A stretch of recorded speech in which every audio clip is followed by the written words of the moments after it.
Ah, tu vois, tu prends une colle. Même moi, je ne sais pas.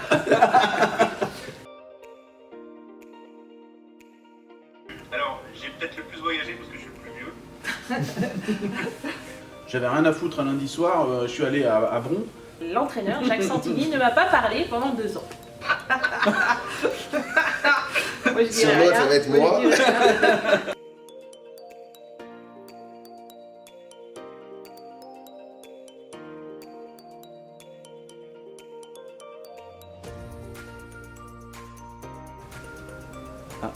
Oui, peut-être, ouais. Moi, je pense. Vincent. Ouais, oui. Vincent. Ouais, je pense aussi. Alors, j'ai peut-être le plus voyagé parce que je suis le plus vieux. Mais je pense que dans sa carrière, Sid il voyageait tous les 3 jours. C'est vrai. Remarque moi aussi. Ouais, mais je pense Moi, pas. Toi, tu suivais. C'est vrai que j'ai passé 30 ans Mais plus longtemps que moi, donc, et ouais. 100 matchs par an dans les stades, ouais. Ah ouais, 100 matchs par an. Ah oui, 80 nous bat. à 100. Bon, pas depuis la pandémie, évidemment, mais avant. Mes voyages pour Canal, c'était entre Lyon, Saint-Etienne et Clermont, Dijon, Aubenas. Bon, ça va, c'est pas les voyages qu'ils ont fait eux. Bon, puis comme je suis vieux, au Qatar, ça sera de la 10e Coupe du Monde. Ah Donc à chaque fois, c'est des voyages de 40 jours, plus la prépa, plus... Ouais, t'as le bol, c'est toi. Ah, moi, t'en as c'était. fait 3 toi aussi. Ouais. Non 2. 2 Ouais. Et 2 euros. Ouais. Moi, je rajoute au foot, je rajoute un peu tout le circuit de la Coupe du Monde, donc de ski. Du coup, je suis allé dans pas mal de pays et du coup, j'ai fait 5 Jeux Olympiques aussi de Jeux Olympiques d'hiver, on va dire. C'est pas mal aussi, là. Ouais, c'est pas mal. Ouais. Moi, je suis petite joueuse.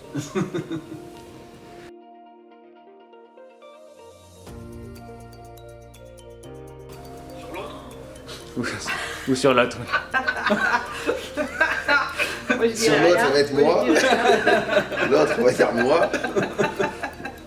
Ouais. Ouais, Ah, ouais. vas-y, dis-nous tes anecdotes. Oh, j'en ai tellement que je peux pas dire. Une. On Quand va dire, vous je vais comprimez, on- dire sur toi. Hein. Ah C'était Well, Léal, Well Bocuse, non? On avait fait une fin de soirée, le premier titre, il me semble, très Ah, arrosé. t'es au fiche. C'était au fiche, ouais, bon, voilà, je m'en souviens même pas. Moi j'avais fini Well, c'est pour ça. Oui, j'étais pas là avec toi là. Donc oui, voilà, une fin de soirée très médiatique.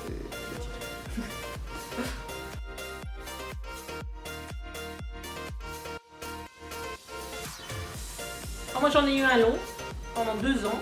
Je faisais partie de l'OL TV à l'époque, enfin l'OL Télé, donc c'était une émission sur TLM.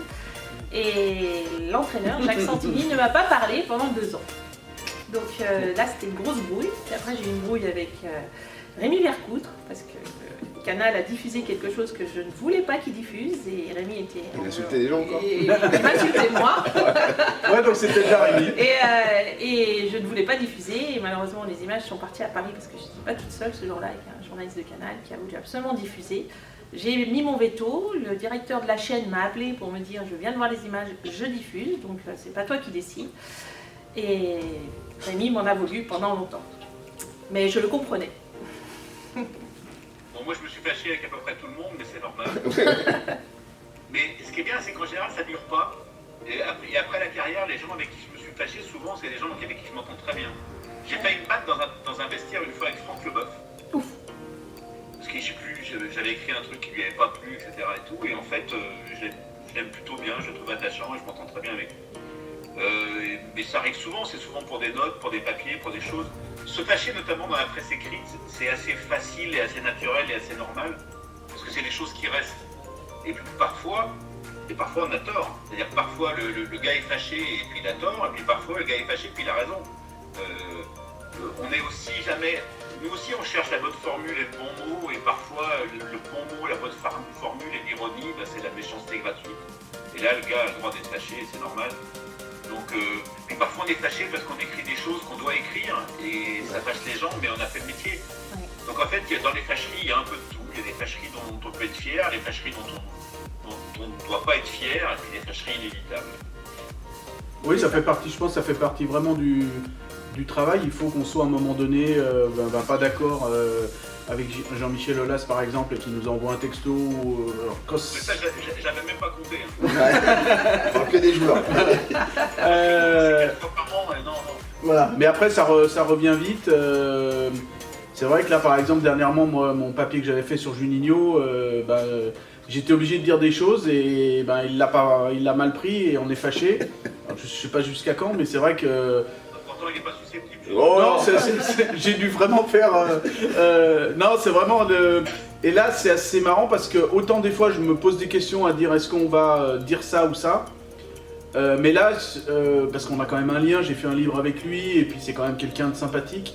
Quand j'ai écrit le truc, je me suis totalement mis en mode journaliste, quoi. J'ai même pas mis le côté pote, machin, et j'ai même pas vu malice quelque part dans ce que je pouvais dire, mais ça a été mal pris. Et Vincent, tu parlais des mots, de la presse écrite, forcément c'est écrit, donc ça reste. Nous, la difficulté maintenant, c'est que ce qu'on dit, ça va être repris sur Twitter et sacralisé, et 2-3 mots sortis d'une longue conversation ou d'un long débat, et qui peuvent amener des choses assez incroyables. Du coup, il y a un moment donné où quelque part on est obligé aussi nous de se renfermer. Je me rappelle d'un match de l'équipe de filles de l'OL qui menait 4-0 en finale de Ligue des Champions face à Barcelone. La deuxième mi-temps, c'est une purge. Et franchement, ce mot, je me suis dit, je vais pas l'utiliser. Dans la deuxième mi-temps, je vais m'interdire de dire que c'est une purge. Alors que si ça avait été des garçons, je l'aurais dit volontiers. Mais j'ai pas voulu le dire parce que je me suis dit, je vais me faire choper sur les réseaux. Et voilà, misogynie, il dit qu'un match de filles, c'est une purge. Donc, la difficulté, elle est là maintenant pour nous, la radio. C'est que des longs débats, des longues phrases, on va ressortir, X a dit ça, et puis et après on va débattre sur ces mots-là. Et ce qui est nouveau, c'est qu'en fait, on vit maintenant ce que vivaient les joueurs. C'est-à-dire que nos propos sont sortis du contexte. Ah, Ils oui, sont c'est vrai. résumés à 2 phrases. Vrai. Et même, c'est valable même pour les médias pour lesquels on bosse. C'est-à-dire que quand je fais un débat d'1 minute sur l'équipe du soir et puis que j'essaie d'avoir un raisonnement, t'as le réseau de l'équipe qui va sortir. Je vais mettre sur Twitter un extrait de 10 secondes qui correspond pas à mon raisonnement, mais où il y a une punchline, mais qui correspond pas à ce que je pense. Et donc en fait, voilà, on vit ce qu'ont vécu les joueurs quand on faisait un titre avec une de leurs phrases et que ça ne correspondait pas à leurs sentiments profonds.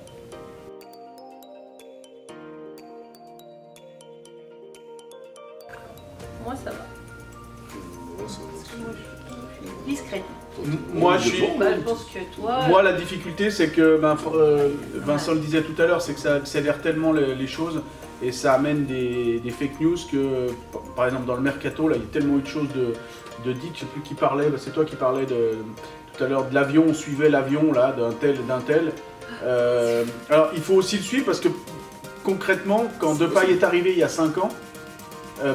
Je suis allé à l'arrivée de l'aéroport parce que j'avais vu que quelqu'un le traçait sur internet et je me suis dit j'avais rien à foutre un lundi soir, je suis allé à Bron, donc ça m'a fait entre guillemets un scoop à ce moment-là parce que j'ai eu 2-3 images, tout petit scoop, hein, voilà, 2-3 images, mais ça sert, mais après voilà, là récemment je peux pas regarder sur Fly Radar pour savoir quel vol vient de Brest, de Londres ou de Munich en fait.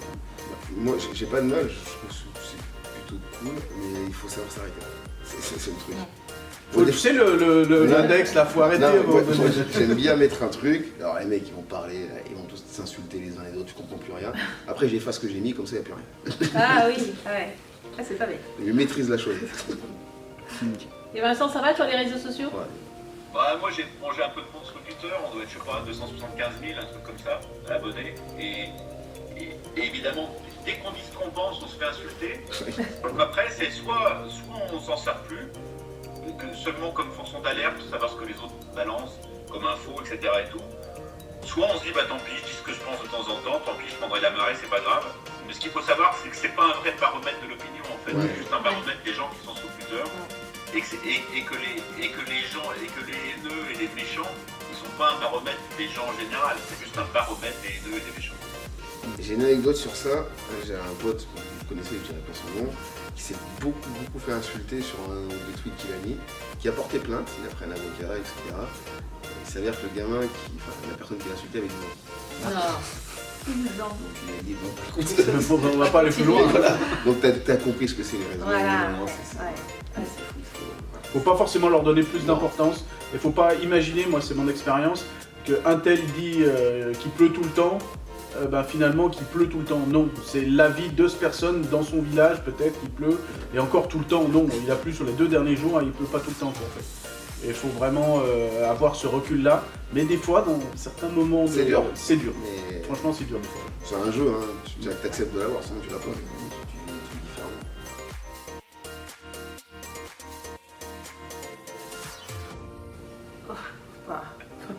Pas moi. Bon, Si, je suis de Sydney. C'est une grosse star. toi, tu dois avoir. Oui. Ouais, Toi, ouais. t'as Messi Non. Probablement Sydney. Je pense que j'ai plus en dehors du foot que du foot. Ah oui, ouais. Moi, dans le foot, j'ai du monde quand même. Mais... Moi, plus en dehors du foot. Moi, je suis plus affilié à certains acteurs ou chanteurs que footballeurs. En fait, je m'en fous. Puis on s'en fout, ouais. C'est Ouais. pas des gens avec qui on a envie J'ai de le parler. numéro de quelqu'un à qui j'ai envie d'appeler à un moment donné ou que ça m'a servi. Donc, Bah ouais. ça me surprend. Total. Et est-ce que quelqu'un à l'équipe a le numéro de Messi? Non. Non, c'est des joueurs qui Non, je sont pense intouchables, quoi, des grandes stars.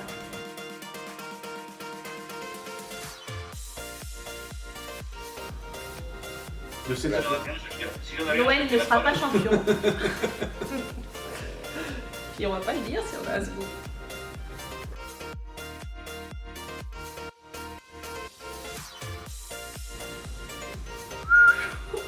Ah, tu vois, tu prends une colle. Même moi, je ne sais pas.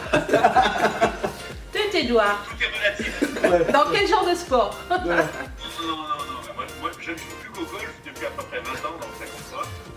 Et donc, mais Edouard, non. Ouais, tu Ouais, peux je pense suivre. que- Ouais, je fais encore du ski, un peu de course à pied de temps en temps.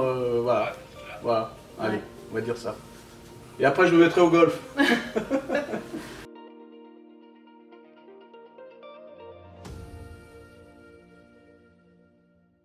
Eh ben, merci. Eh ben, merci à vous. Merci. Super. Merci Vincent.